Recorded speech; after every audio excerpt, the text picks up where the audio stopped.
আমি আজ হাজির হয়েছি চিকেন চাপ রেসিপি নিয়ে। আর এই রেসিপিটি আমি যেভাবে বানাচ্ছি কথা দিচ্ছি খেতে দুর্দান্ত হয়, খুব সহজ পদ্ধতিতে ও ঘরোয়া উপকরণ দিয়ে। প্রথমে মাংসগুলো ধুয়ে একটা পাত্রে নিয়ে রসুন বাটা, আদা বাটা, কাঁচা লঙ্কা বাটা, নুন, টক দই আর একটি বিশেষ মশলা, কতকগুলো এলাচ ও দুটো জয়িত্রী খালি ফ্রাইং প্যানে ভেজে নিয়ে গ্রাইন্ডারে গুঁড়ো করে ওই মশলাটা ও একটু সাদা তেল দিয়ে ম্যারিনেট করে রেখে দেব 30 মিনিট মতো। এখানে একটা কথা বলে রাখি, যত সময় ম্যারিনেট করে রাখতে পারবেন রান্নাটা তত ভালো হবে।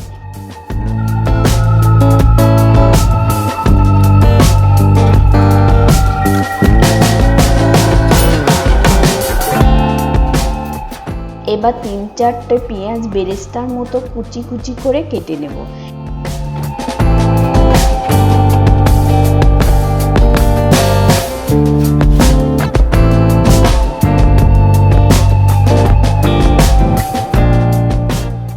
এরপর কড়াইতে সাদা তেল দিয়ে কুচনো পেঁয়াজ দিয়ে দেব পেঁয়াজটা ভাজার জন্য।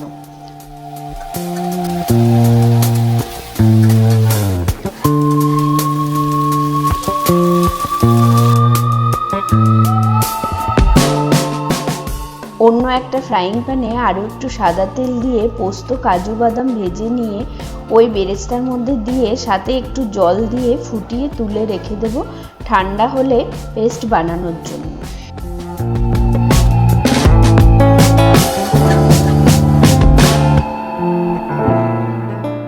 এরপর কড়াইতে সাদা তেল ও ঘি দিয়ে গোটা গরম মশলা ফোড়ন দিয়ে একে একে রসুন বাটা, আদা বাটা, কাঁচা লঙ্কা বাটা দিয়ে খানিক সময় কষিয়ে যখন কাঁচা গন্ধটা চলে যাবে তখন একে একে কাশ্মীরি লঙ্কার গুঁড়ো, হলুদ গুঁড়ো, ধনে গুঁড়ো, টক দই দিয়ে কষিয়ে আগে সেই কাজু, বাদাম, পোস্ত ও বেরেস্তার পেস্ট দিয়ে দেব।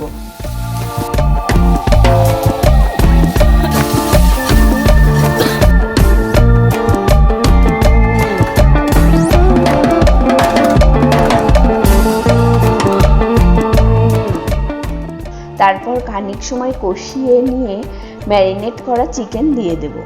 এবার মিডিয়াম ফ্লেমে খানিক সময় ঢেকে ঢেকে রান্নাটা করব, যাতে চিকেনটা সুন্দরভাবে সেদ্ধ হয়। সবশেষে ঢাকা খুলে দেখব সেদ্ধ হয়েছে কিনা। তো সেদ্ধ হয়ে গেছে আর চিকেন চাপ সম্পূর্ণ রেডি। কে কে চিকেন চাপ রেসিপি খেতে ভালোবাসো প্লিজ কমেন্টে জানিও। ভিডিওটা দেখার জন্য অসংখ্য ধন্যবাদ।